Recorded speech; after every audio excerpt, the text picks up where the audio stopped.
Unlock your potential every Thursday with our podcast, Refresh, Relax, Renew. Join Coach Racquel as she guides you through personal development journeys. Each episode focuses on actionable steps to enhance your personal journey. The podcast features 3 main segments to keep you engaged. We start with discussions on trending topics relevant to your growth. Then we unbox solutions to common challenges we face daily. Finally, stay updated with fresh funding opportunities each week. Tune in every Thursday for new episodes, and see you there.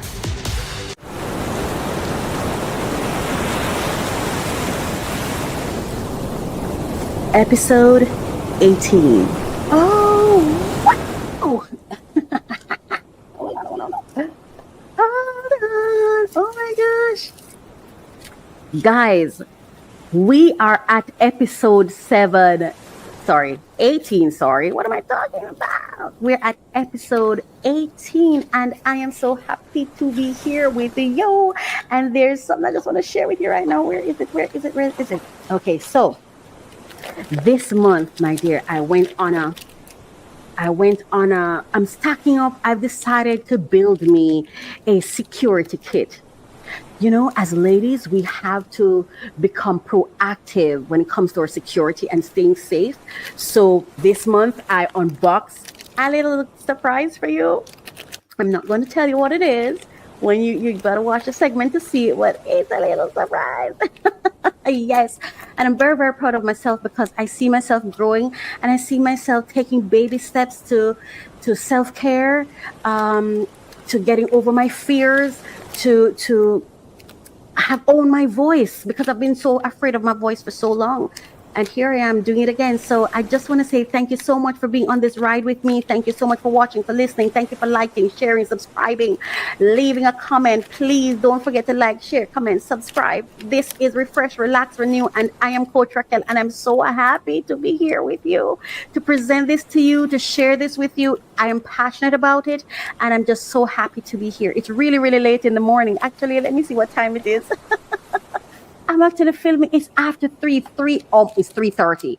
It's 3:30 in the morning. This is how important this is for me, okay? And when I'm done here, I'm going to edit it so I can publish it, because it premieres on Thursday at 12 a.m. So see, this is how passionate I am about this project. And this is how passionate we have to be.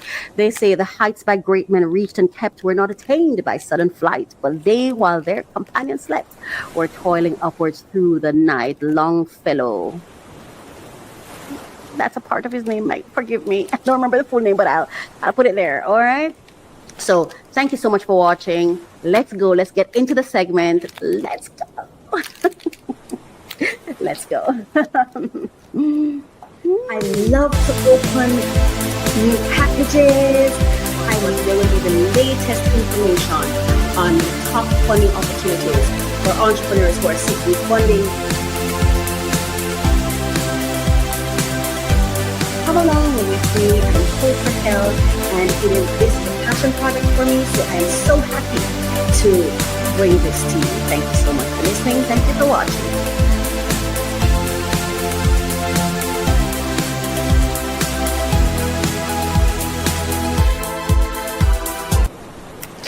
Hello, welcome back to the show. Oh my goodness, I'm so happy to be back here with you. For a moment there, I thought, am I going to miss an episode? But thank God I am here. I didn't miss it. I am right here. I think I want to change my light to red. There we go. Okay, so welcome back to the show. How have you been? How are your days going? How is July ending for you? Are you looking forward to August 2025? Are you? I certainly am. I hope you're having a good day, a good evening, a good morning, whatever time you watch this, wherever you are. It is my hope that you're having a fantastic, phenomenal time. It is my hope that your dreams are being fulfilled. All the things you're working on are coming to fruition. And it is my hope that if you feel stuck or you need support, that you know where to go to find it, to get it. It is my hope that you go go to the right people who are able to give you the right kind of support, the best support that you need for whatever it is that you're going through and whatever it is that you're working on. I just want to say thank you to everyone who's been watching. Thank you for the persons who've been commenting and liking. I really appreciate you, appreciate what you do. You don't have to be here. You didn't have to be here, but you chose to be here.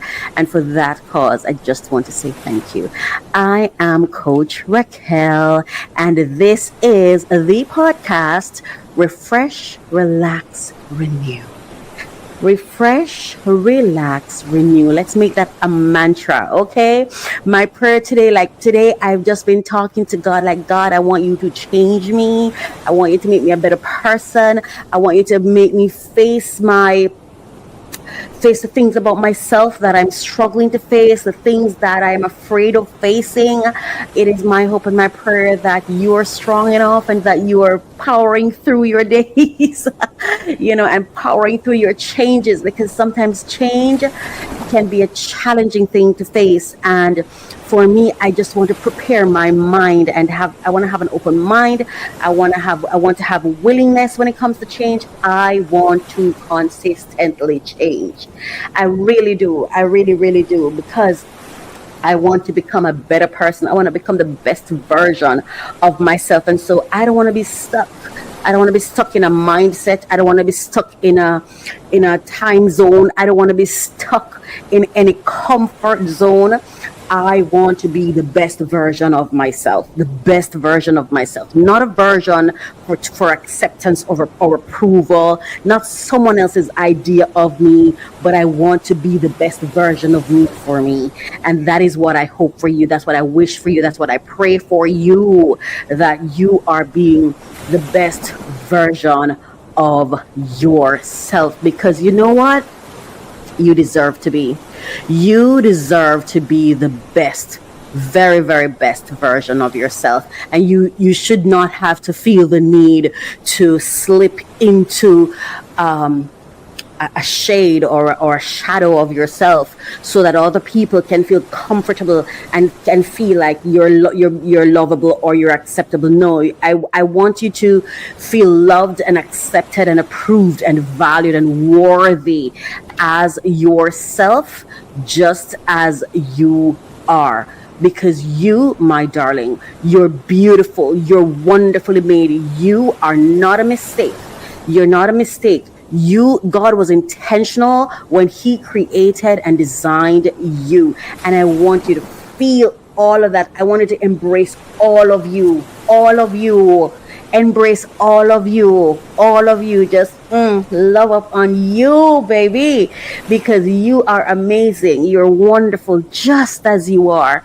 I was, this week, I've been watching these crash videos, right? Accidents caught on camera. And as I started watching, to be honest with you, I wanted to watch something that was not gossip, something that would still keep my attention, something that could kind of disrupt me a little bit, and get me thinking and get me settled and get me focused, you know what I mean? But still be entertaining. Yeah, no, I'm talking about accidents, and why do I find accidents entertaining? When I say entertaining, I don't necessarily mean, I'm going to laugh at what happened, but something that stimulates my mind and gets my attention, you know what I mean? And as I started watching the videos, the word that kept popping in my mind was miracles and miracles and miracles and miracles, because as I started watching the videos, instead of just seeing mere accidents, I started seeing miracles. I started thinking, man, what have I been, oops, I'm sorry about that. What have I been spared that I haven't thought about?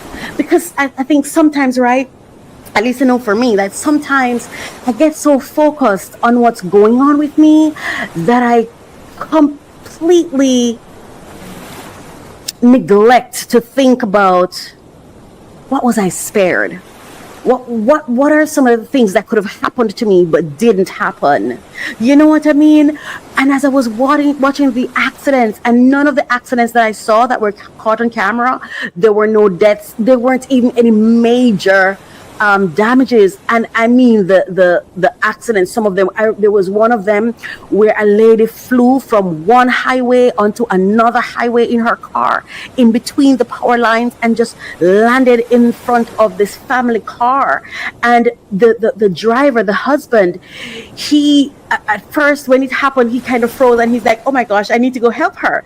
And he ran out, and it was so miraculous to watch this man run, because when he looked at the car, he realized that there were sparks. Sparks started to fly, and he ran into, he did not try to get away from the danger. He was going towards the danger, because his goal was to help the driver, even though they didn't even know what caused it. I mean, later on they found out it was drinking.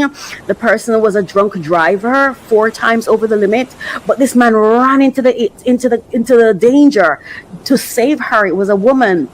And then there was another one where this truck ran off the highway, veered off the road, the main road, and hit into this wall that was, along the highway. And man, I thought it was going to go over the wall, but it did not. It just hit into the wall. And then when it hit into the wall, it's like it started having like a lot of smoke immediately come out. There was some fire, but mostly dark smoke. And I remember the driver tried to come out on the left-hand side from his driver's side, and he couldn't get out. And so he had to go back in and come out on the other side. And I don't know what happened, but it seemed as if when he got out, either he was tired or maybe it was the smoke. I don't know. Well, he was also drunk. So maybe that was it. But when he came out, he didn't walk far away from the vehicle. He came a couple steps, and then he just kind of stopped, like he was resting, And then this other driver, I think he was the driver from the car that the dash cam was recording, got out of the car, and he just ran to the man. Like, he didn't think about the smoke, the fire, nothing, because he realized that this man needed some help, because this man came out and stopped, as though he thought he was already safe. He was tired, as though he couldn't go any further. And then this man just came out, and he went and he got him, like, hey, and nudged him, like, you need to come further, like the fire, you know what I mean? Had to bring him to the awareness of the fire. And you know what I mean? Just like that. And then there was another one, and this is the last one I'm going to tell you about. There was another one where this truck veered off the road and ran into a parked SUV, and it just blew up in flames. And I think it ran over onto like on land, right? Unoccupied land, right? Open space land. It went over there, and this one was one of the most powerful that I saw, because when I saw the fire, I mean, both cars, especially the SUV, both vehicles were seemed engulfed in flames. Especially the SUV, but also the truck too, especially the front half of it. And I'm telling you, there was about maybe more than 10 people. When I tell you these people God is amazing. And let me tell you something. People are innately really, really good. And to the extent that people hurt you, I don't think it's their intention to hurt. They're maybe hurting and hurt. But I'm telling you, when I tell you people ran straight into that fire, and I'm sitting watching it, and I'm like, look at miracles. And both drivers got out with minor scratches. When I tell you those people, and then of course after they start going over there, the police, they heard the siren from police coming right away. But just to look at when I tell you those people got out, and the only thing that was on their minds were to go help.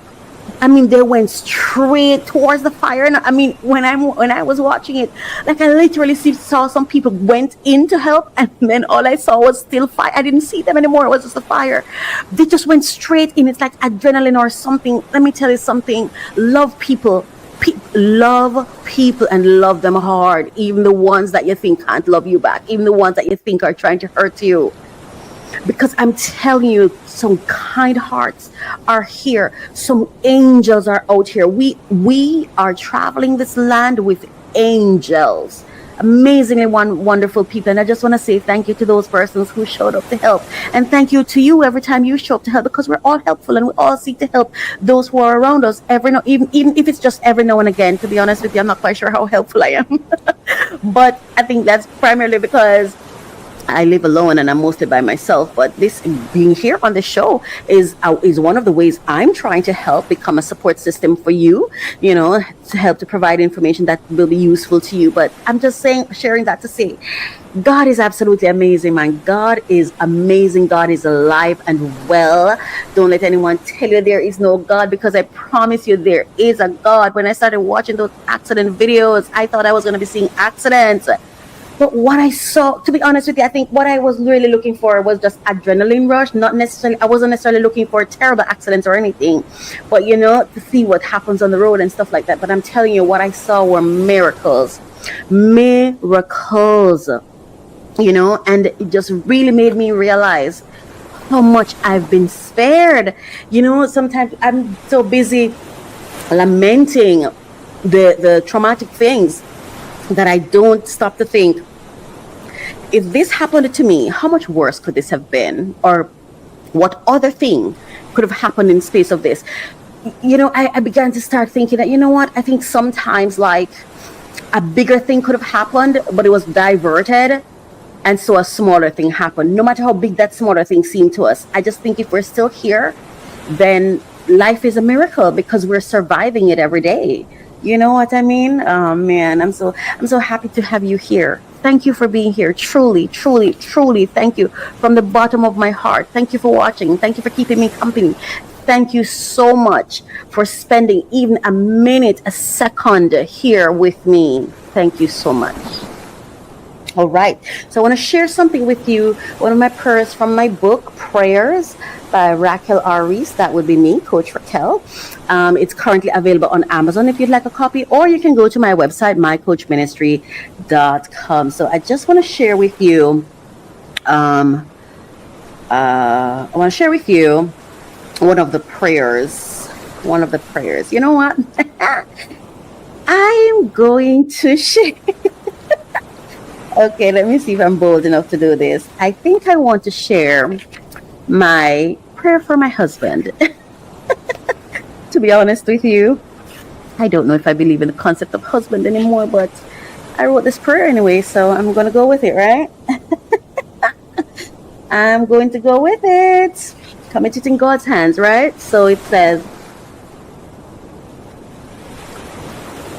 there we go. And this prayer begins, the topic is on page 27, prayer for my husband, and it continues on pages 28 to 29. So it's on pages 27 to 29. Okay, let's go. Lord, I pray for a husband. Lord, I pray for a warrior. A man who is spiritually healthy, a man, a lover of truth, a lover of God, a man, a partner who is trustworthy, a man who speaks and lives in his truth, a man who takes accountability for his family, his actions, his choices, his responsibilities, a man who prioritizes me, our relationship, our family, a man who provides for his family, a man who is present, a man who listens to understand, listens so that his wife and kids can be heard, a man who commits in a monogamous relationship, a man who is faithful, a man who desires romance with me, a man who never gives up on me, a man who sees the best in me, a man who can correct me in love, truth, and fairness, a man who is kind and forgiving, a man who nurtures me, who cares about my feelings, a man with empathy, who honors his own vulnerability and mine, a man who chooses me and continues to choose me, a man who lives in acceptance of self and is seeking authenticity in a life partner, a man who accepts and walks in your divine purpose with me, a man who gives me access to his heart, his soul, his mind, a man who is fearless in his vulnerability with an open mind to receive my love. A man with whom I can be vulnerable and share my insecurities. A gentleman, a man who treats women with tender, loving care, respect, and value. A man of God who walks in his truth and authenticity. Amen. What a prayer. What was I thinking, huh? If it is thy will, Lord, then let it be done. Thank you so much for staying with me right here on our episode 18 of Refresh, Relax, Renew. We are now going to go into our ASMR moment. Let's go.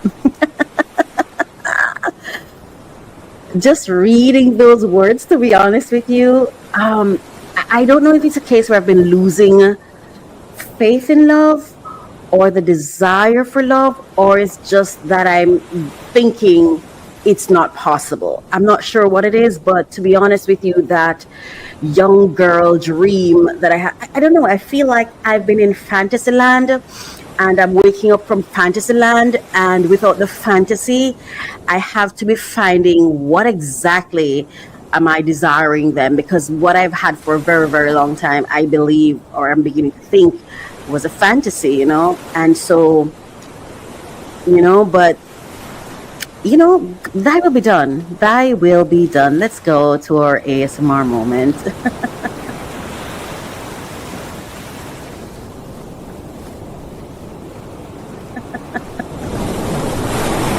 Remember to breathe. Ooh.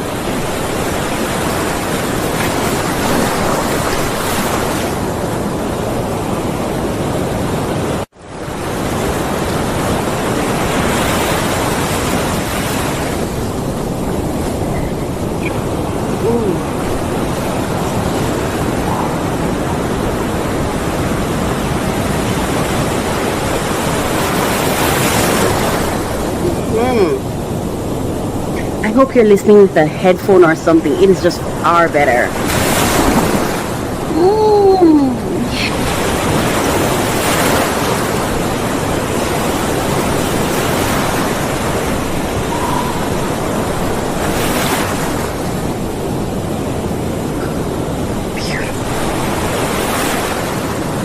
Look at the water. Look at the ocean. And waves.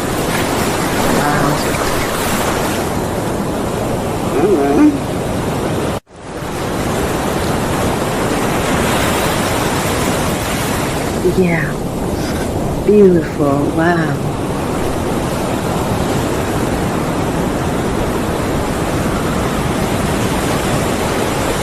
Look at that. Wow. It's beautiful.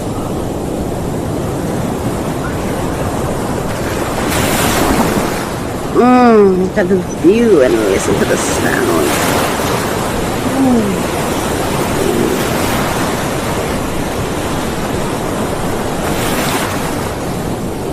Wow, that was beautiful. I hope you enjoyed it. Oh my goodness. Wasn't that beautiful? Wow, that was beautiful. So, we are now going to go into the first segment. Let's go.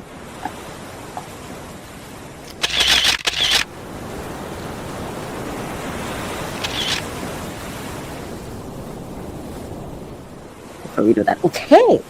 All right, it's now time to get into our allegedly segment, allegedly. Allegedly. All right. Come on here. Come on. Oh, let's not cause anything to be harmed, to go out of place. Okay, so it's now time for allegedly. Allegedly. It is my hope that you are being entertained so far. I hope you're being entertained. I hope you have been entertained so far, informed. I hope you feel relaxed, and I hope that you're also being inspired and especially empowered. All right, so. All right, it's now time for us to go into our allegedly segment. And right before we go in, please remember that this segment really is where we observe people's stories, I have a monologue or a talk about personal stories, and really transform gossip into growth. We learn from their stories and their experiences to do, and their breakdowns to do our self work so we can experience breakthroughs. So come along with me with an open mind, open heart. Be ready to be disrupted. Be ready to challenge yourself. Because growth is important. We need to grow. And let us not just get stuck into talking their story without getting some benefit from exploring their experiences. So I want you to think of it as exploring their experiences, their breakdowns, so we can be inspired to do our own self-work. So it is my hope that as I go through these stories and these clips, that you will be inspired to do your self-work, just as I'm seeking to be inspired to do my self-work, so together we can experience breakthroughs. Okay, so let's go through reading the copyright disclaimer, because we are not seeking to infringe, but there's a purpose that we're using this for, and we're using it under fair use. So copyright disclaimer: under section 107 of the Copyright Act 1976, allowance is made for fair use for purposes such as criticism, comment, news reporting, teaching, scholarship, and research. Fair use is a use permitted by copyright statute that might otherwise be infringing. We're not seeking to infringe on people's content, but we just want to be inspired by their content. And so I have a couple of clips today. I'm going to be going through some clips from TikTok that I just want to react. I feel sorry for you. Hang on there. Hang on. So we have some clips. As I was saying, hold a second. Right. So as I was saying, so today we have some clips. I have some clips here from TikTok that I want to. I'll be reacting to TikTok, a collection of, or a select few of videos from TikTok. So this is courtesy of TikTok and the respective creators. And as again, we're not seeking to infringe, so we use this under fair use. We're going to be reacting to what they're saying. They're not all related. They're just different clips that, like I said, in this segment, I always talk about the things that touch my heart, and the things that when I listen to them, I see the opportunity for inspiration and empowerment, where these stories can really trigger us to do some self-work so we can experience breakthroughs. So that is why we're doing this, with meaning and purpose. We're exploring breakdowns for self-work, for breakthroughs. All right, so from gossip to growth. That's what we're doing. That's what we're here for. So I just want to thank everyone in this story, everyone that's mentioned. I don't know everyone's name, all the names, so I'm not going to call any. So I'm just going to say thank you to every single creator whose videos will be used today. Will be used today. Thank you to the creators. Thank you to TikTok and the creators of TikTok and the users of TikTok. Thank you to everyone whose story will be of benefit to us today. Let's go. Let's begin. So the first video that I have here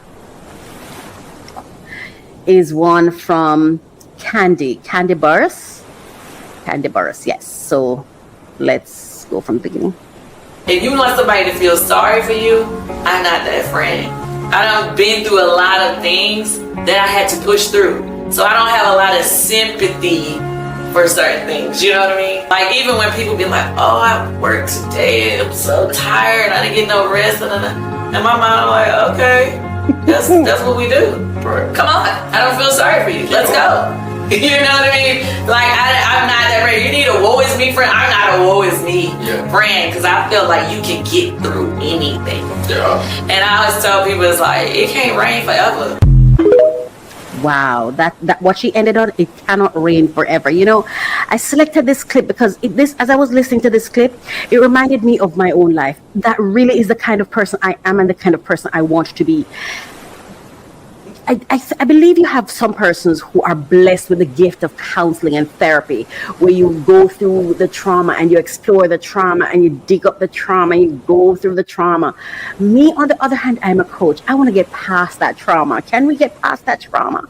Can we set some goals to decide where we're going? So for me, and God bless the persons who spend their hearts loving me, because I don't know if it's challenging for them, and for some it might be, for some it has been or have been, because they're persons who have expressed sometimes that I may not be as patient as they probably want me to be, but this is it, right? Like she said, this is what we do. Life is not a fantasy island. Life is not a bed of roses. Life, you cannot be, do not put yourself in a position to be shocked because life has happened to you. I just think that's a terrible place to be. You want to position yourself in a spot where you are as ready as you can be for what's coming at you, and that's why I started out this podcast by saying, God, I need you to change me. That is the reason I logged on watching accidents. I was trying to disrupt my own thing that I was going through, this because I do not accept this thing called boredom. I'm bored. What do you mean I'm bored? Get up and do something. Get up and find something to do. Create something. So that's the reason for me I struggle with that word friend, because what does it mean? What's the goal here? How am I impacting your life? If I'm not impacting your life, why am I in a positive way? Why am I here? Why am I in your life? I'm not just here to hang out, no, and I'm not just here for lamentations, no. So if you come to me, you're struggling with something, I'm going to listen. As a matter of fact, for me, I give someone 3 occurrences. You have 3 times to tell me the same story. You have 3 times to tell me the same story. After the 3rd time, please find somebody else. I'm not the one. If you're gonna tell me you have a challenge that I do not have, there's no requests for me to support, to add or to help you come up with some action for solution. If you don't need my support, a collaboration with me, or some kind of input, or some kind of, if, like I said, I will listen up to 3 times, and I will just listen, because these days I've been learning to listen, right? But after 3 occurrences, I cannot listen anymore to the same story. Not to the same story. It's solution time.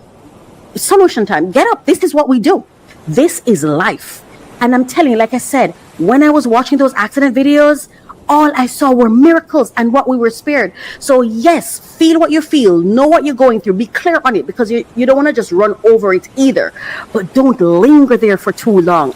Or because for some persons you might need more time to really go through the story. I believe that you can talk to friends, just regular friends who do not have skill set or a certain type of specialized training. You can talk to them for a couple of hours or a few days. But I think if the problem persists, you need to go see a professional. You need to seek professional help. By day 3, day 4, by day 7, you should be looking to exploring solutions, even if that solution is therapy, even if that solution. And you know what? We need to become open, and not just open, but become, what should I say? Cultivate a culture of seeking professional help for the challenges you face. Make that a part of your investment in self. There's some of us that go through things endlessly, just keep moving through life, bouncing here, bouncing there, one problem on top of another. The first one wasn't really healed properly because I didn't have the equipment, I didn't have the tools or the equipment or what are the techniques to deal with it. So I'm really just monkey barring from problem to problem to problem. Seek help. Cultivate a culture in your life, a help seeking culture in your life, and pass that on to your children.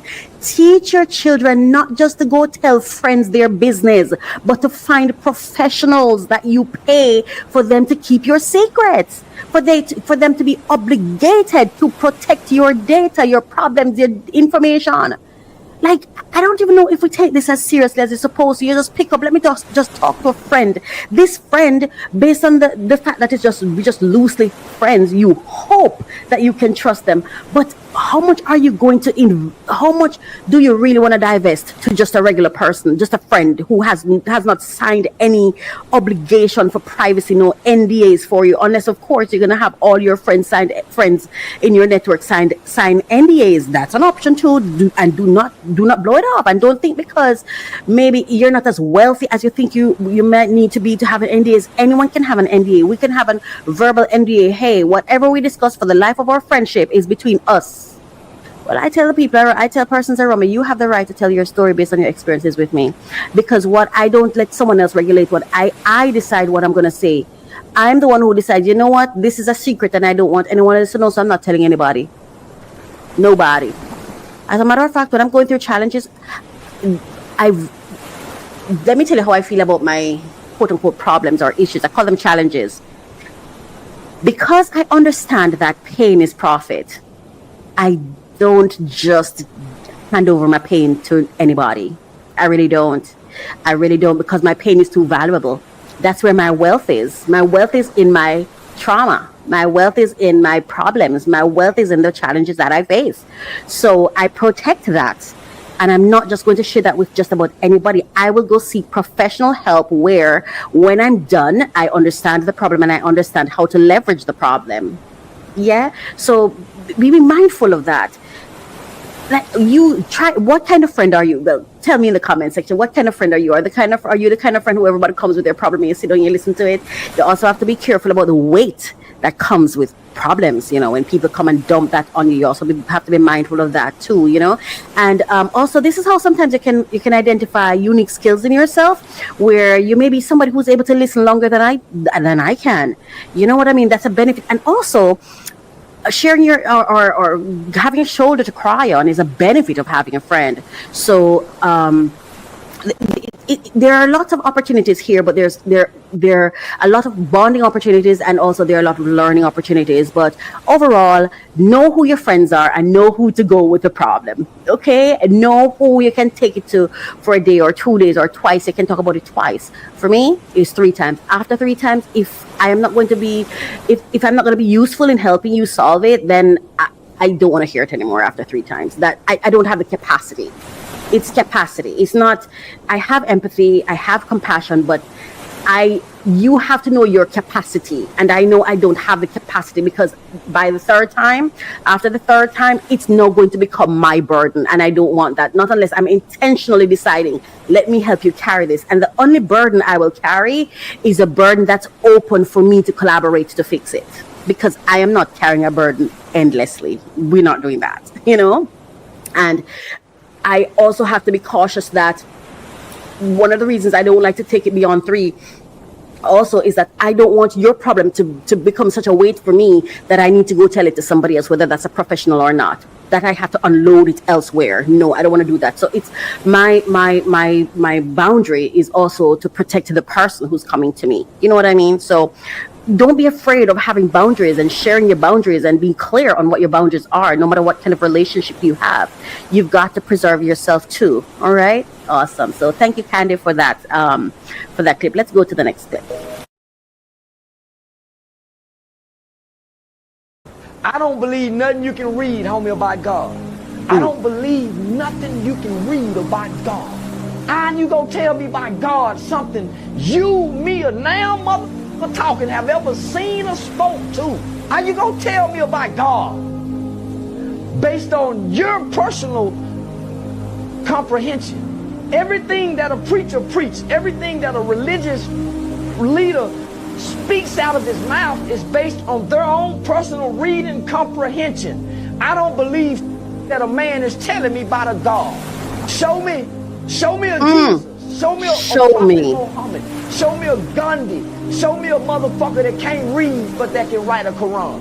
Show me a motherfucker that can raise the dead. Don't tell me about a motherfucker. Show me. My mama showed me. My mama showed me a God to hold on to. So nigga, if you can't show me what my mama showed me, nigga, if you can't love me unconditionally like my mother does according to how they say God love us, you can't tell me about no motherfucking God, mother. You can't love me unconditionally like you say God do, but my mother does. So whatever God that woman tell me about, that's the God I want. Because she done showed me. The Hebrew niggas can't show us, my nigga. Wow, that's Charleston White. And I thought this clip was so powerful. When it was there, I kept hearing the song by, I think her name is Lauren Elena. Like my mother does. She's a rock. She is strong. She's an angel. She's my heart and soul. She does it all. Oh my gosh. You know, this is one of my areas of vulnerability. I have an undying desire for the love of my mother. That's the love I hunger for. And somehow I feel like it's the one thing I won't be able to get. First, she's not here. And I think even if she was here, I cannot ever recall a warm hug from my mother.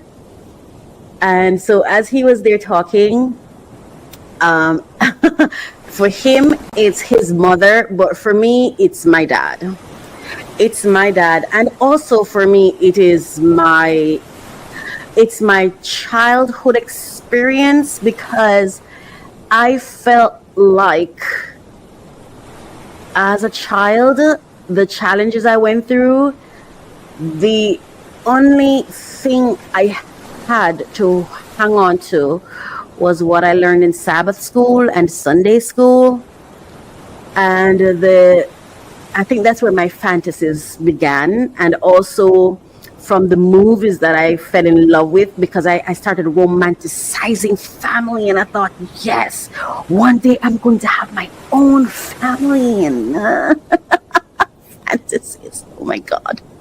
Yeah, but my father had this unquenchable thirst for Bible. That man read the Bible until he could repeat the words. Like he would just repeat the chapters just off the top of his head, you know. Like at one point in time, I remember my dad read the Bible so many times that he started reading it backwards. Oh my gosh. It was just this, you know, he just read it a lot. And growing up as a child, one of the things I did, because I didn't really have family, and there were just so many things going on because of how I grew up, you know, partially abandoned, partially neglected kind of thing. I grew up kind of alone, and so I went to church and I participated in everything. I mean, I was a part of every Bible quiz. I remember I came second. I don't know if I think for that one it was the Pentecostal church that I used to go to, and all the churches with all the branches within that particular church, we would compete together. And I remember I came in second, but I had to study the Bible and the Bible stories to participate in the quizzes, because that was how I spent my time. I was so in love with church. But anyway, I would fall out of love with it. When I was about 16, I remember I became homeless, and I didn't want to leave the church, and my father did not know what to do, and he was just at wit's end, and he's like, you have nowhere to live. And I remember we went to the pastor and his wife trying to find out if we could get somewhere to live, and there was no room for me and stuff like that. And it kind of that was kind of where the beginning of my broken heart with church started. And then that was when I was going to Sunday church. When I was much younger, I grew up in Seventh-day Adventist church, and then after the disappointment with the Sunday church, I started going now to I started going to Northern Caribbean University, and then I went back into the Seventh-day Adventist church and stuff like that. But something in me broke, something in me kind of died, and I think I was about 33 years old when I decided, you know what, I want nothing to do with church. I remember, listen, you have to be careful what you say to God, you know. You have to be careful what you say in this universe. I remember one day I said to God, I said, who, me? I wouldn't. Let me tell you how I got to there. I had this charity that I was running, and God would have God would have it that I had a partner. We were doing some charitable projects. We have persons abroad who would come out to do projects here. And when he said he was going to this particular place, I knew the place because I used to go to church there, but I didn't know which church he was going to. So I was like excited, like, oh my gosh, yeah, that's where my mother used to live or whatever. So we're going there and whatever. And I remember when we get there, where did we land? We walked onto the yard of the church where I was seeking accommodation. And I didn't know I was going to tell this story, to be honest with you. And if I had thought about it, I would have not done it, But I remember when we walked onto the property, I said to my business partner I don't think I said it to him right away. I was like, "This is where we're coming." He's like, "Yes." I'm like, "Oh my goodness, this is where I used to be the vice superintendent of Sunday school. I used to, like, I'm telling you, I was like, this was my life, okay? Because I was trying to escape life." So I dove into church. Church was my everything, And I remember he said, "Oh yeah, this is where we're coming. We want to what do they call it when you rehabilitate a house?"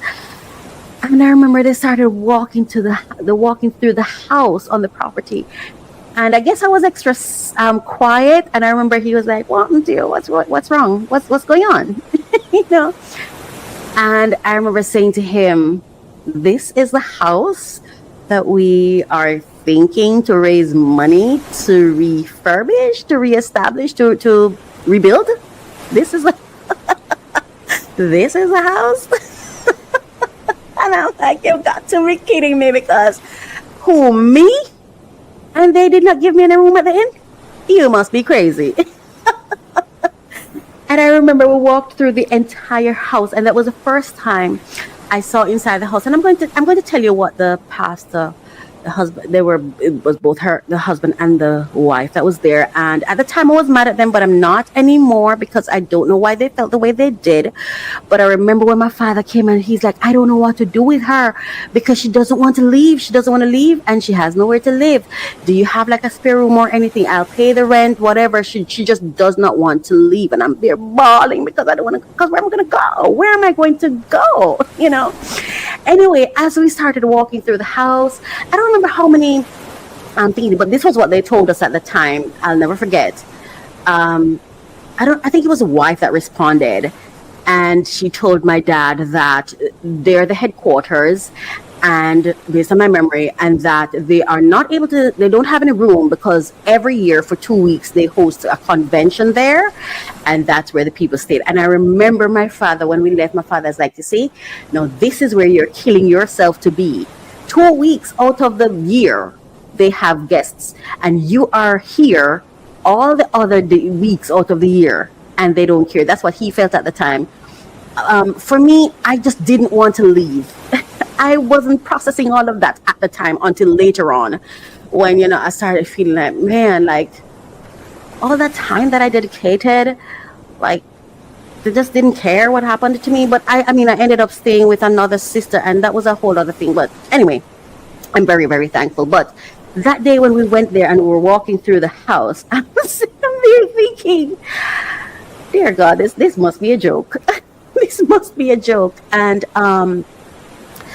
I think we ended up changing the project. I don't know, to be honest with you, I don't know if it's because I was so uncomfortable, because I think if I remember correctly,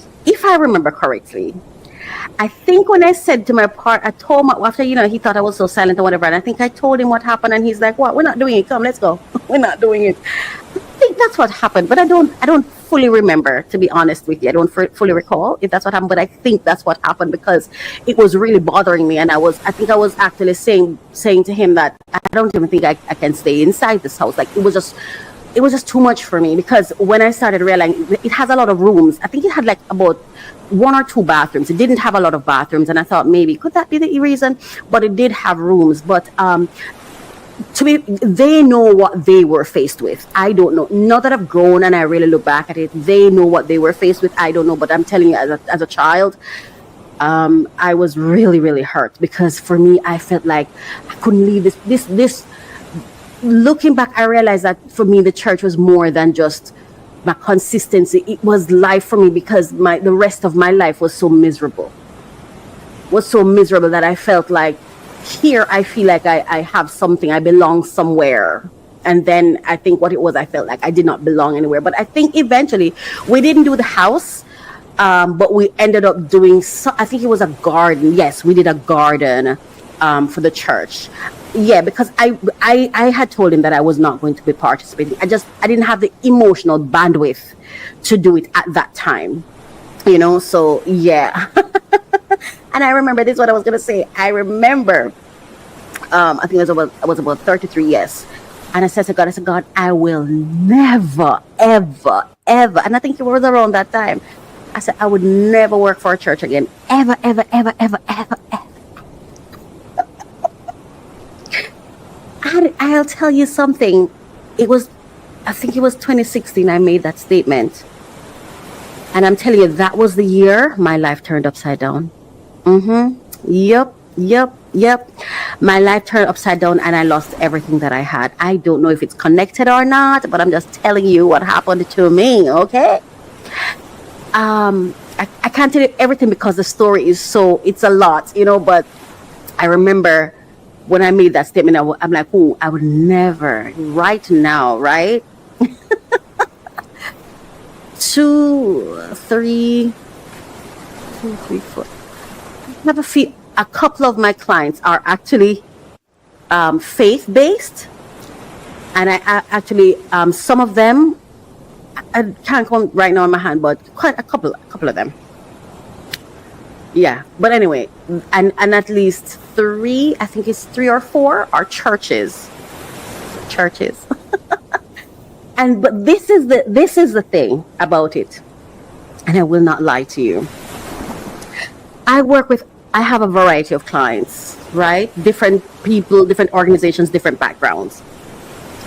And I do consulting sometimes, and my consultations they come with the best price tags. But there is something that happens to me when it comes to the churches. I don't know what it is. There is an obligation that I feel. It's almost as I end up prioritizing them, but they pay me the least. But I always end up prioritizing them. There's always this fear. I don't know where it comes from. Like, there's this thing inside of me that almost makes me feel like if I ever dare put anything over them, there will be problems. It's just a feeling. But I'm just saying all of that to say, look where I work now. And for some reason, I just have more joy when I do things for them, because I feel like I get to produce quality work for God. And what I do realize God does for me, though, God provides for me. Like, I'm favored. You know what I mean? But I'm just saying that to say, be careful what you say. Be careful what you say. Because God's going to have his way, okay? So that is that story for today. What are your experiences? So we're going to go on to another clip. This is a clip that I wanted to, let me see if I can go back. This clip I thought was very, very important. All right, let's go. If you were black and you were a state trooper, it was acceptable, but the rule was you had to act white. That was the standard. Did you hear what he said? Act white. So we had, I'll name him, Trooper Gary Smith, one of the best troopers you'll ever meet, squared away guy, love to have him back me up. Theo Chantlin, same thing. But they fit the act white profile according to the white troop and the white chain of command. And then you switch to Trooper Chris Hill. And I'm sorry, Chris, if you're listening, I'm throwing you under the bus. But Chris Hill came out of the academy, but he didn't dress. He was raised in New Orleans, and he dressed in a way that was consistent with his style. Baggy black shirt, gold chain, and basically regular size fitting pants. And I know that tell you, people here hate when your pants are around your ass and you're showing your underwear. He didn't do that. He wasn't that, but he didn't dress in skin tight Wranglers like the lieutenant who was criticizing him for it. And because they saw him off duty dressed like that at a state police area, and I looked at the guy, and like I said, he's a sharp-looking guy, squared away, great trooper, joined the SWAT team. I trained him on this to be a SWAT operator and trusted this man to go into a house with me, and I got to go left. And if there's a guy shooting at me from the right, I want to shoot him, but I can't. I got to clear this corner. But I know Chris Hill's behind me, and he's going to button hook, and he's going to take out that threat that's shooting me in the back. But I got to check here before I can swing around. And I trusted that man with my life. And they had a meeting because of the way he was dressed. And the sergeant came out of the captain's office, and he said, "Hey, got word from the captain. Run that N-word off," because he failed to act well. He didn't dress well. Wow. And I think this clip for me is also another emotional thing, because where do I begin?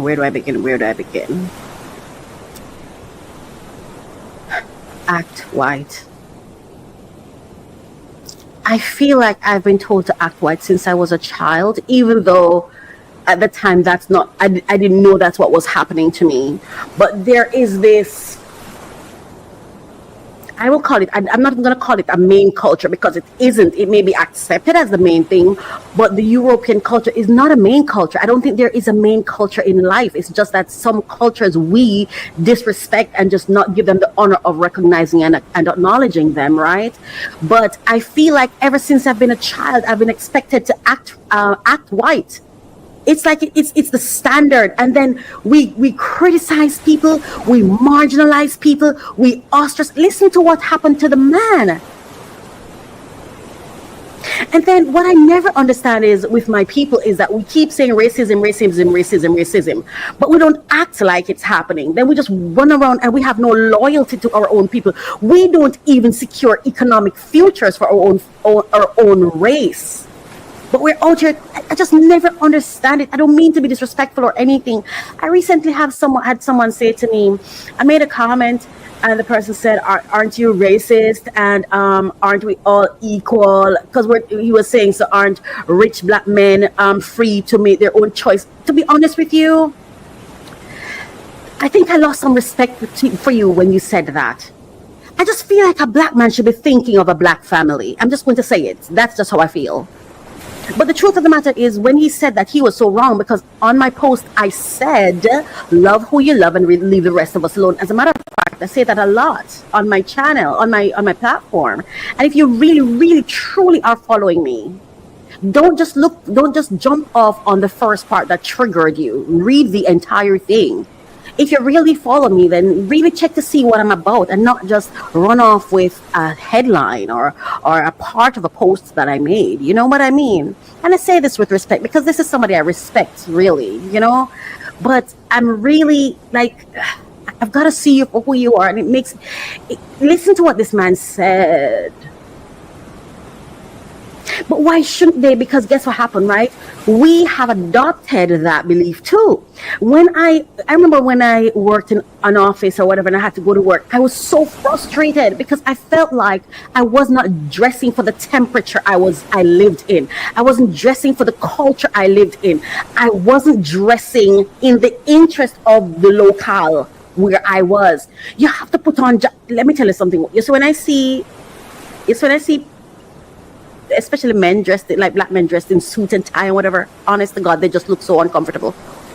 They look trapped. Who can you fight? What kind of war can you go to? If something is happening, you can't even move because you're in this suit. That's not your, is it even your natural go-to? Or are we just doing it because we need to act white?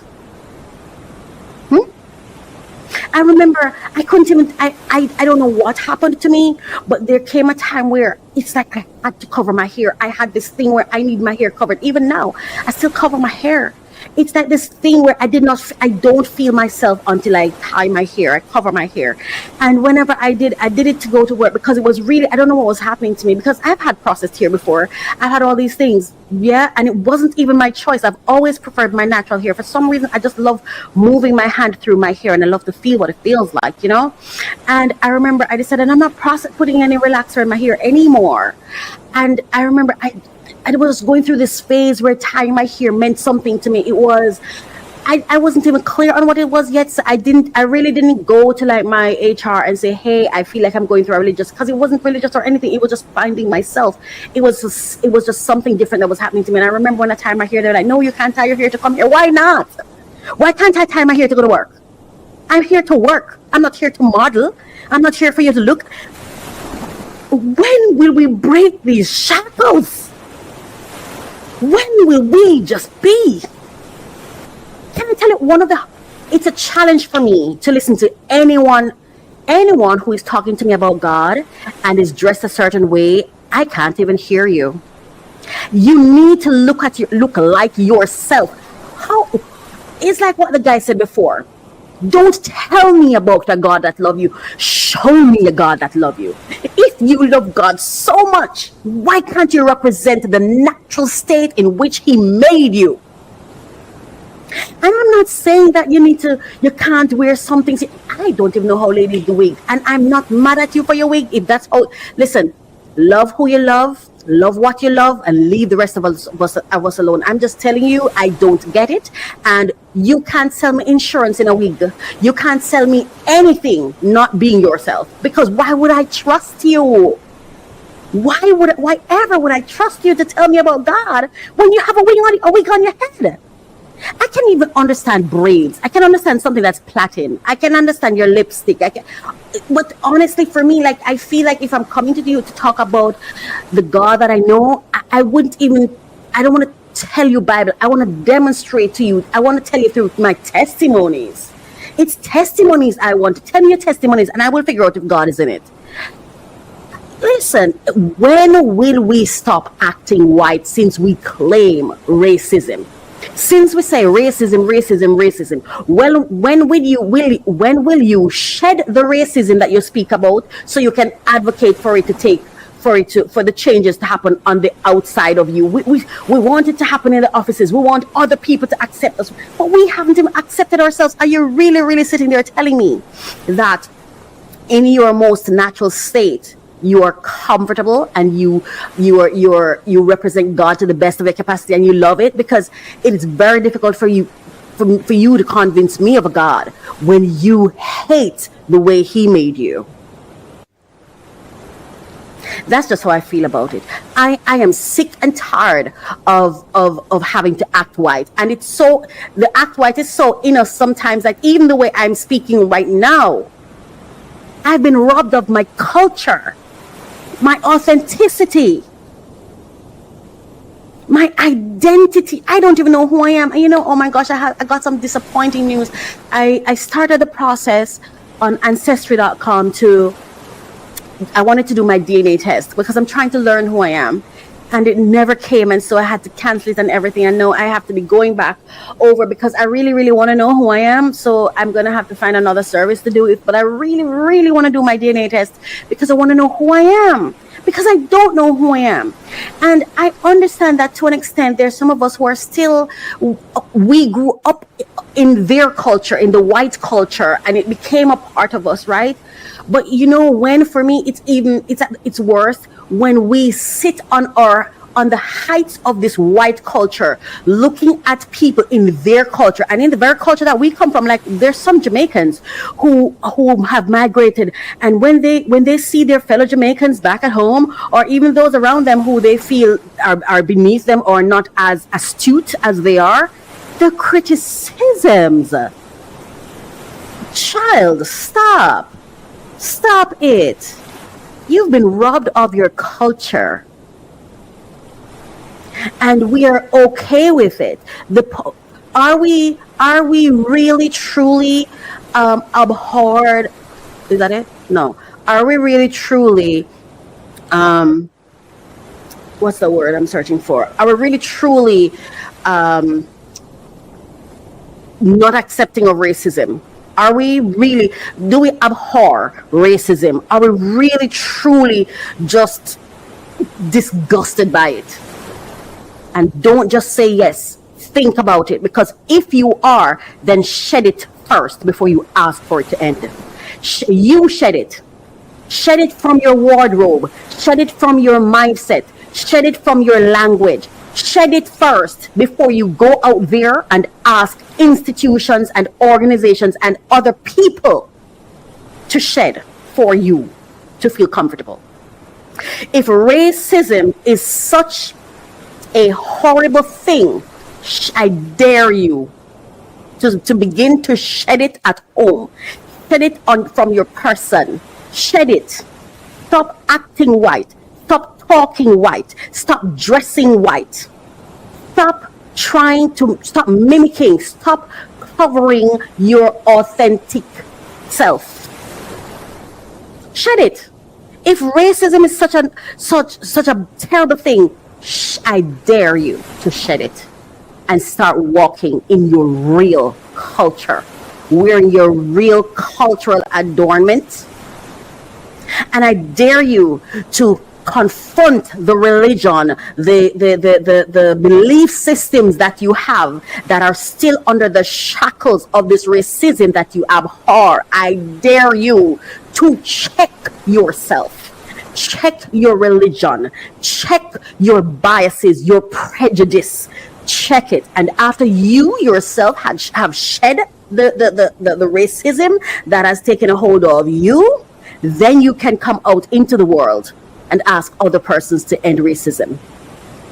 We've got to be honest and walk in some truth here. We need to face truth. Too many lies. Too many lies. I want to end this section with a final clip, and then I'm going to share something with you. Oh, this one. Oh my gosh, there's so many good clips here. Shed it, man. And this is perfect after that. Back to Africa. Oh, hang on. You didn't hear. All right, go. Go back to Africa. Say less. All right, folks, you asked and you shall receive. So let's fucking make this shit happen. Make it happen. Started a Give Send Go campaign to send my black ass back to Africa. The goal is to raise $30,000 by August 12th. Because tickets are expensive, visas are very complicated. I'm black, inept, broke, and I need help from you good white people.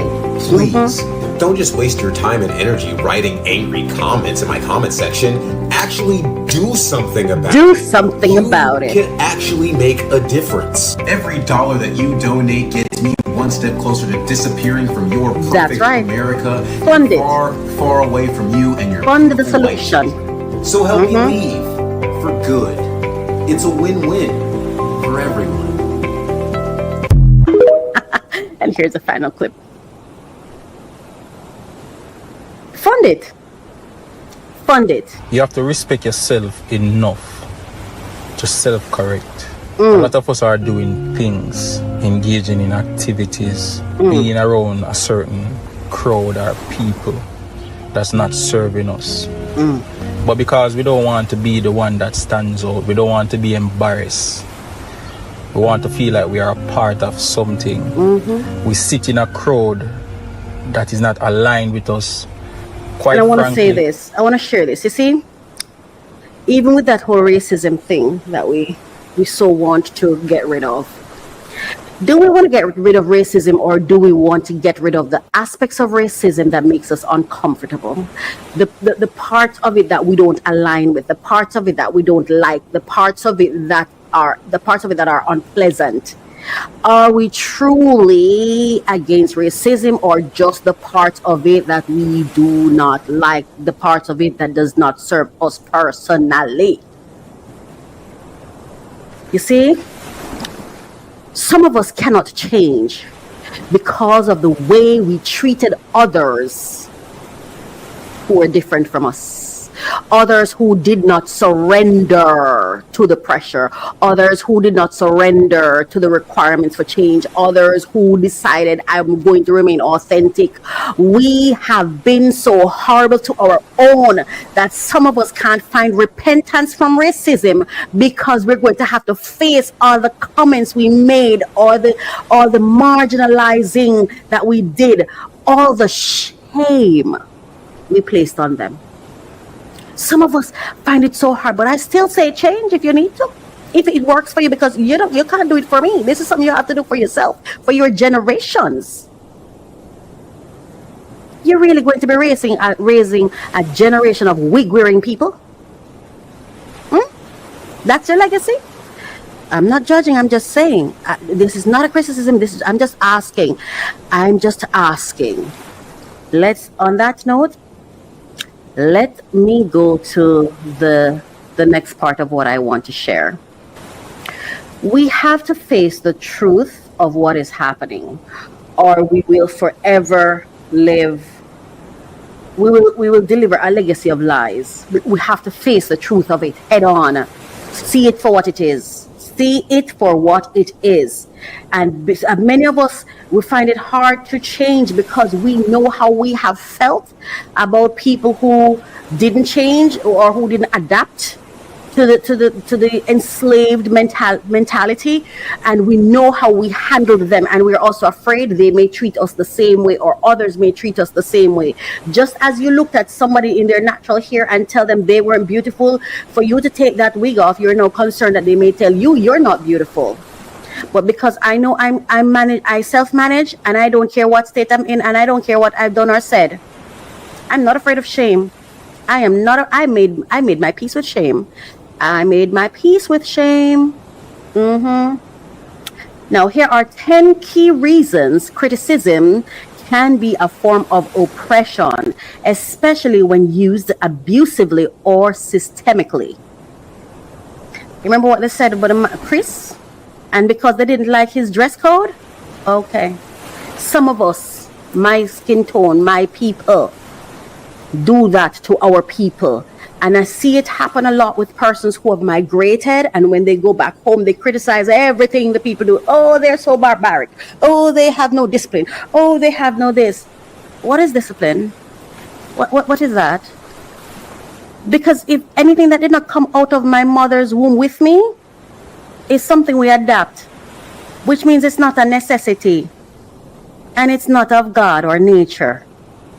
So yes, you can say, people, let's have discipline to get along, but to use it to mock, to criticize, to belittle. That's all I'm saying. Now, number one, so the 10 key reasons criticism can be a form of oppression. One, it reinforces power imbalances. Criticism, when coming from a dominant group or authority figure, can be used to silence or control marginalized voices, reinforcing inequality rather than encouraging growth. Number two, it polices identity and expression. Criticism often targets how people dress, speak, or behave, especially when they don't conform to dominant cultural norms, thereby suppressing individuality and cultural identity.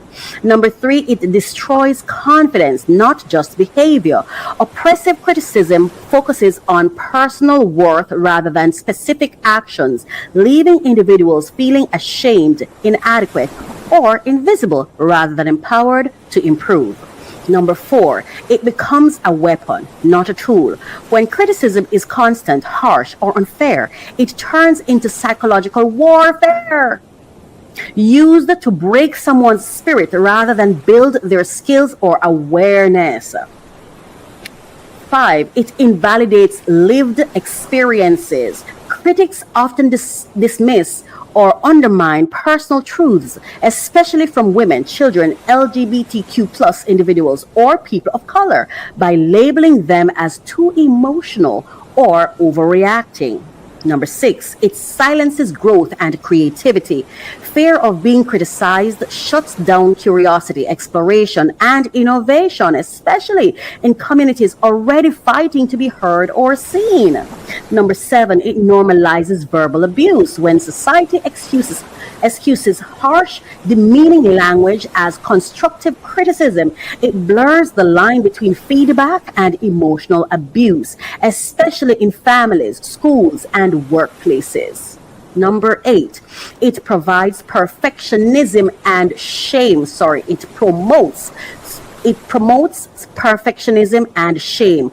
Oppressive criticism pressures people to hide flaws, pretend, or self-hate rather than accept mistakes as part of the human and healing journey. Number 9, it enforces social control through fear. In some systems, schools, churches, relationships, criticism is used to instill fear, obedience, and conformity rather than to uplift, inspire, and educate. Number 10 and last, it targets the person, not the problem. Oppression disguised as criticism often shifts blame to the individual. You're the problem, instead of addressing broken systems, harmful cultures, or unjust conditions. When criticism becomes oppression. Yo, they say, and this is a spoken word. Yo, they say it's just feedback. But we know better than that. Because when a tongue gets slick, it can slice deeper than any blade. Let me tell you something. When the powerful speak and the powerless shrink, that ain't critique, it's control. It's the mic being stolen from the ones who need it the most. When your tone gets policed, your hair called too much, your slang called unprofessional, that ain't help. That's cultural erasure dressed in a tie.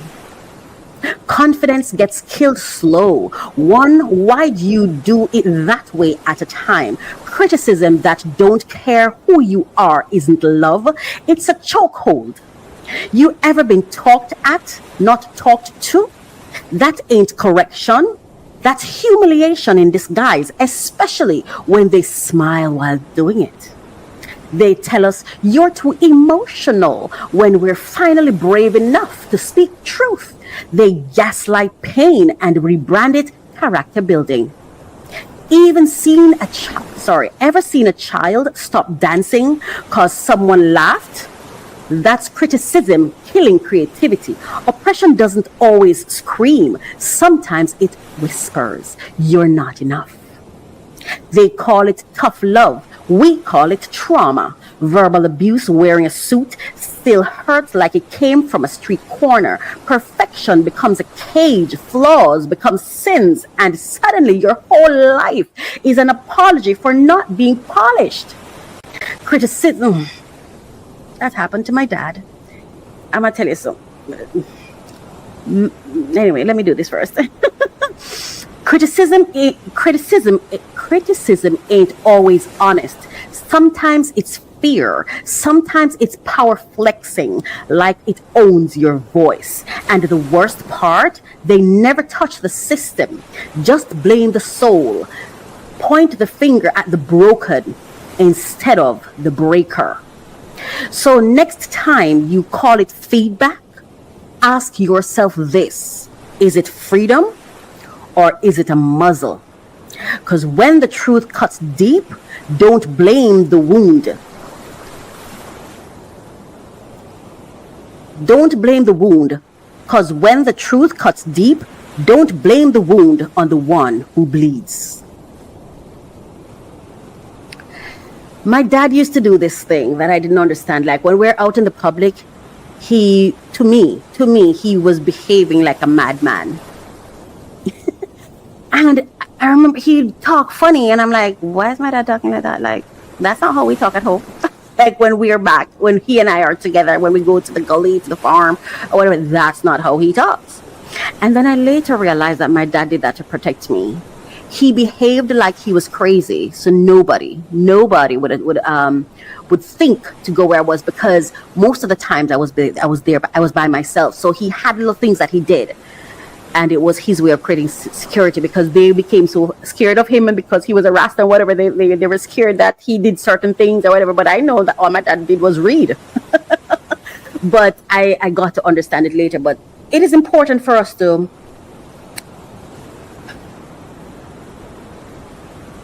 have you ever asked yourself, where does criticism come from? Why do people do it?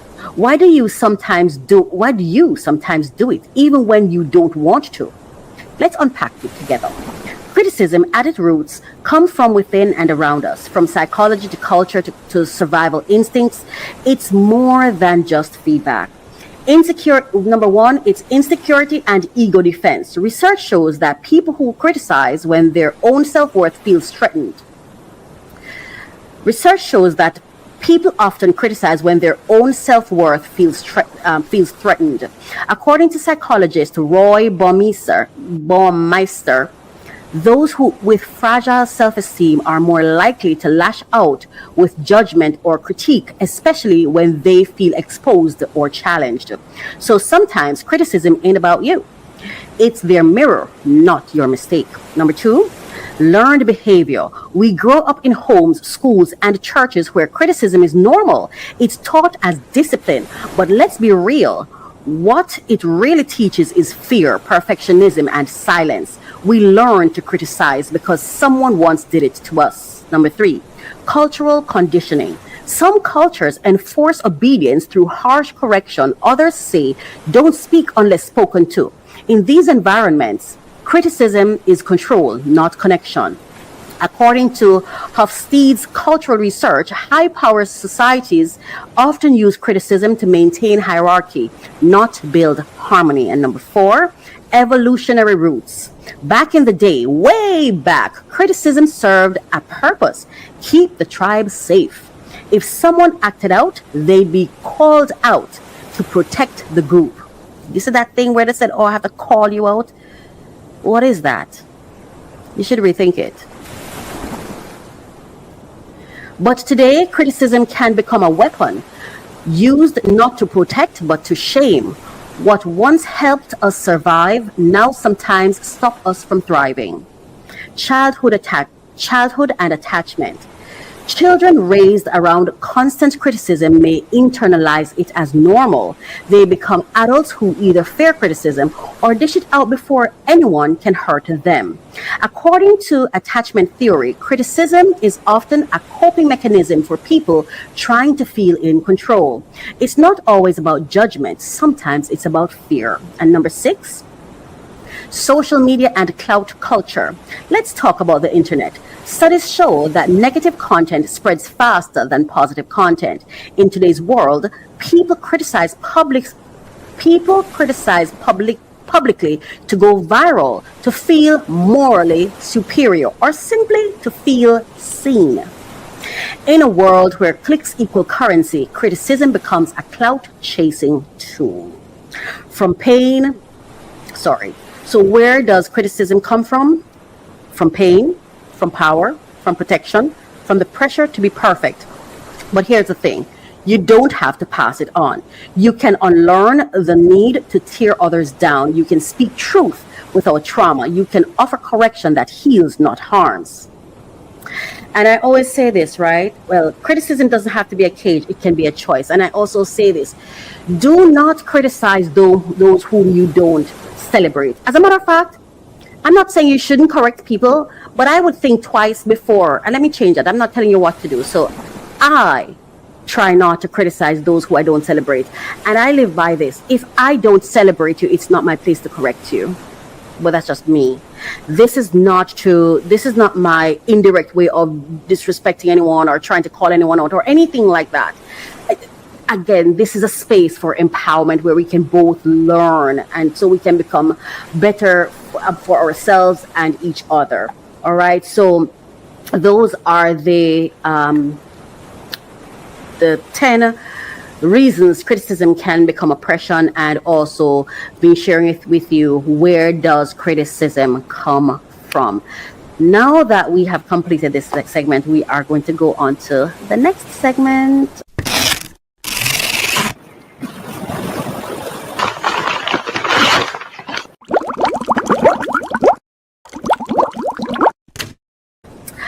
All right, so now we're going to our unboxing segment. So let me put this on, put on my gloves, and today we're unboxing something pretty special to me. It's a safety keychain set, safety keychain kit.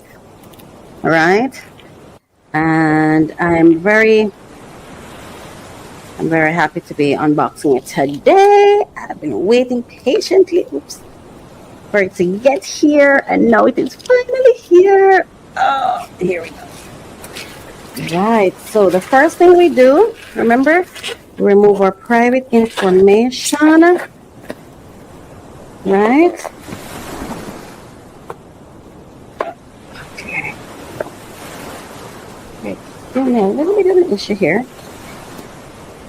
All right, so I'm going to take it off afterwards, but yeah. Remember to remove your private information. So here we go. Okay. A little loud, but I like it. There we go. All right.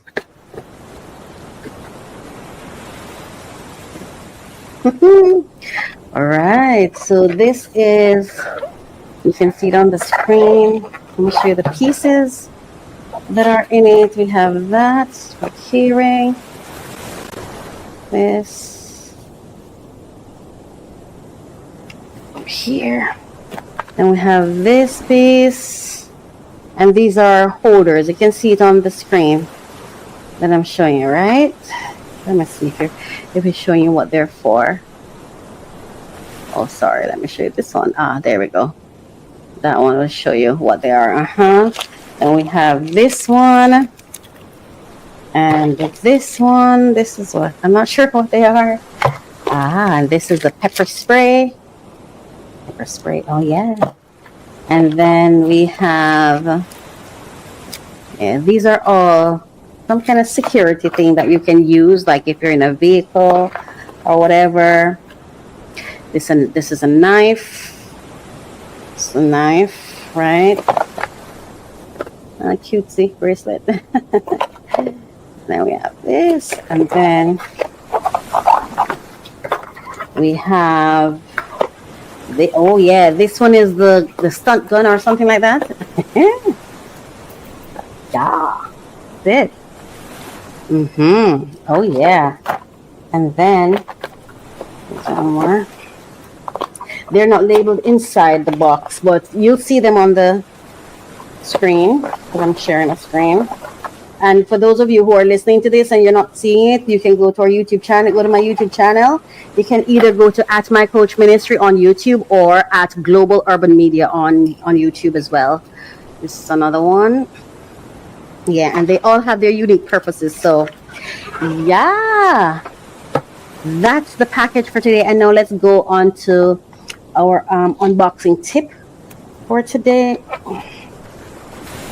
Unboxing tip for today is, okay, here we are. So our unboxing tip for today. So here's your number one unboxing tip that no one talks about. The one unboxing mistake most people don't know they're making. And here's the tip. Always check your hidden compartments and layers before discarding the package. This happened to me.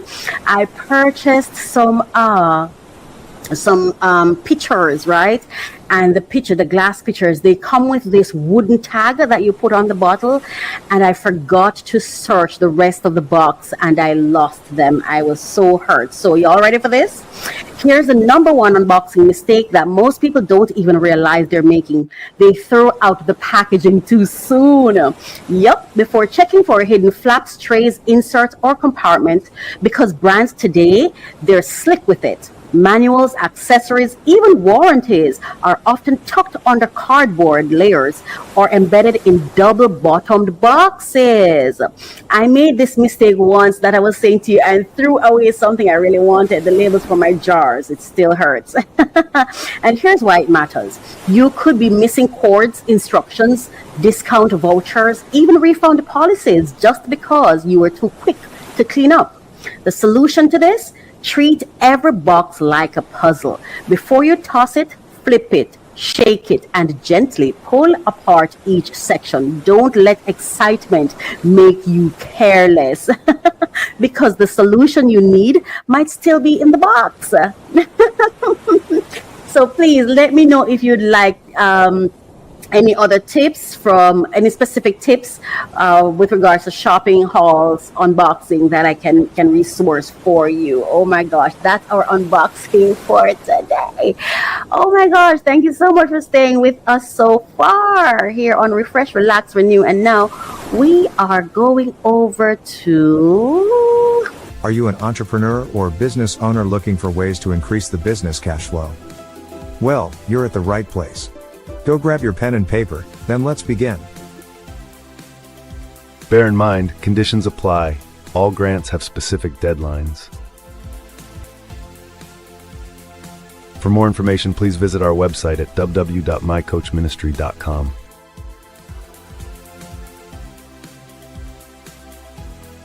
Scan this QR code now and begin. So, of course, you know that every month we have the latest list, the most updated list of quality grant funding opportunities that are currently available, right? All you have to do every single month is visit my website at mycoachministry.com/blog, and or even just on the homepage, scroll down right there as you can see, and you will see the funding opportunities that are currently available. Now, today I'm going to be sharing with you a spotlight. I'm going to be spotlighting the easiest grants to apply for this July. Money that's out there and waiting for you, right? And these are all on my website, as you can see right here. Top grants to apply for in July 2025. There are 80 opportunities you shouldn't miss. So I'm going to be sharing the top three. The easiest ones. I'm going to be sharing you the easiest ones that are there. All right. The easiest ones that are there. Those are the ones that I'm going to be sharing with you right now. Right here. Yeah. So that this is the top 5 easiest grants this July that you can find on my website that I just showed you, mycoachministry.com/blog. All right. So let's go. All right. So let's dive in. The easiest July grants. Number 1, Freed Fellowship Micro Grant. This rolling micro grant awards $500 monthly to entrepreneurs who identify as people of color or women. Hey, every month, right? It's rolling, which means that it goes from month to month. That's not just cash. You also get 2 months of free mentorship, easy, impactful, and supportive. All right. Number 2, Her Rise Micro Grant, offered by the YVA Jordan Foundation. This monthly $1,000 grant supports women of color entrepreneurs. Short, clear application deadline, the last day of each month. No complicated hoops. All right. Nerd wallet. Number 3, Galaxy Grants, open to women and minority owned businesses. These grants award up to $2,750 multiple times a year. The application is quick, a simple online form with core questions. Number 4, Wish Local Empowerment Program. Black-owned businesses can apply for $500 to $2,000 rolling. You don't have to wait for a specific deadline. To qualify, 20 employees or fewer, under $1 million revenue. Brick and mortar location. And number 5, National Association for the Self-Employed NACE and ASE Growth Grant, rolling monthly grants up to $4,000. Just join NACE, submit your growth plan, and wait for your shot. It's simple, structured, and ongoing. These opportunities stand out in July because they offer rolling deadlines, straightforward eligibility, and real mentoring support. Great for getting grants done quickly. Why these grants are so apply easy? Well, rolling deadlines means, so the feature is rolling deadlines. The benefit of that, no rush. and you can apply anytime. Then you have the micro grant size. It's under $5K, $5,000, easier to qualify. Low entry barriers, minimal paperwork, clear criteria. Support included. Mentorship boosts your success. Quick tips before you apply. Number one, match the mission. Speak their language. You know, this is something that I've learned. We get so centered in ourselves that we don't invest a lot of time learning other people. Learn the people who are giving away money. Learn your staff. You need to learn people. Learn what make them tick. What make people move in your favor. Invest some time learning other people, right?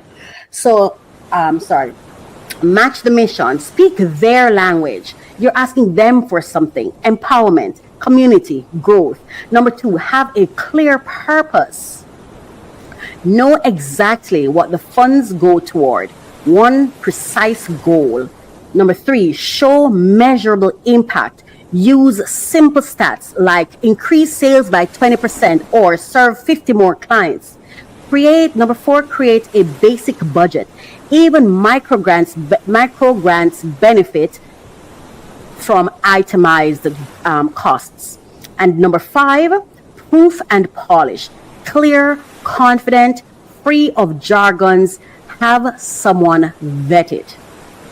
Action plan. Make a short list of your 3 fits. Draft one polished application this week. Oh, sorry. So I have a challenge here that I want to give to you. Here we go. I want you to make this your action plan. Make a short list of your top 3 fits. Draft one polished application this week. Apply and get ready to win. Share in our community when you apply. Tag your success or submit your draft. We'll celebrate and help you shine. Oh my gosh. And then before we go, here's your free money challenge for this week. Find, focus, fund. Choose one grant from today's list. Number 2, focus. Spend just 20 minutes mapping out how it fits your business. And number 3, fund. Submit that application by Sunday night at midnight. And of course, DM me at My Coach Ministry or at Global Urban Media, or leave a comment on the podcast page at mycoachministry.com/podcast, or on YouTube channel, wherever you're watching this. Scroll to the comment section and leave it there. Sorry, let me check. Let me change that, because there's some of you that listen to this on the podcast. If you're not, you should leave the comment on our YouTube page, on our website blog, or you can send it to us via Instagram. But the 2 most important, website or YouTube. All right, thank you. So tell me, which grant did you apply for? What was your aha moment? And if you complete the challenge, you'll be entered into our free money feature spotlight, a chance to be interviewed right here, or just spotlighted it for those of you who don't necessarily want to come on, or you can come on and talk about your business, right? Free promotion.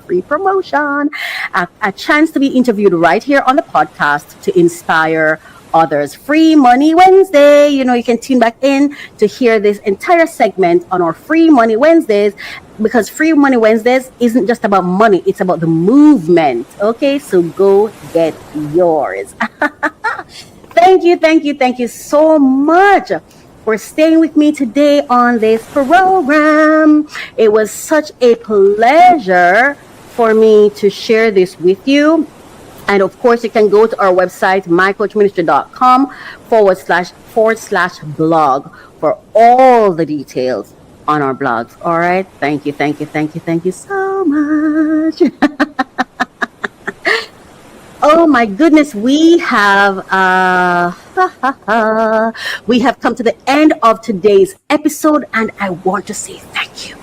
It is my hope that you were blessed, you were empowered, you were inspired, you were given tools, techniques, information, resources that can help you advance. My entrepreneurs, I love you. I'm passionate about entrepreneurship, and it is my desire for this podcast to be a support system for you. Seek help. Don't just get comfortable in delinquents. Don't get comfortable at average. Don't get comfortable at C's. Don't get comfortable at just existing and struggling and stressing. Seek help. Go to professionals, not just your friends and your family, but go to people who can actually help you. And when it comes to investing in yourself, there are no limits, baby. There are no limits. You deserve it. You're enough. You are worthy. And first, you must demonstrate that you are worthy. You must demonstrate that you are willing to go to the ends of the earth for you before someone else is going to be willing to do it for you. Okay? Thank you so much for being here. It's been my pleasure. I'm Coach Racquel, and thank you so much for listening. Thank you for watching, wherever you're watching from, wherever you're listening from. I just want to say, thank you so much. Please do not forget to like, share, comment, tell somebody, tell a friend, and please share the information. You know people who need useful information, especially of the funding and stuff like that. Share this information with them. It can be a gift to them, right? Yeah. So, I'm Coach Racquel, and please remember, like, comment, share, tell a friend, and feedback, please. And I'm open to critique and even being corrected, but it must be constructive, and it has to come with, you have to tell me specifically where I made the error or where you think I should have reconsidered, and not just tell me what the issue was, but propose a solution, please. And I welcome those. I welcome your feedback. Thank you so much. Now go on with your day and have a fantastic, fabulous, wonderful day, because you are amazingly beautiful, amazingly wonderful, and you deserve to have the best day. Have the best day today. Best day ever. Have it today. Thank you so much for watching. Refresh, relax, renew. Goodbye. I love to open new packages. I want there will be the latest information on the top funding opportunities for entrepreneurs who are seeking funding. Come along with me. I'm Coach Racquel, and this is a passion project for me, so I'm so happy to bring this to you. Thank you so much for listening. Thank you for watching.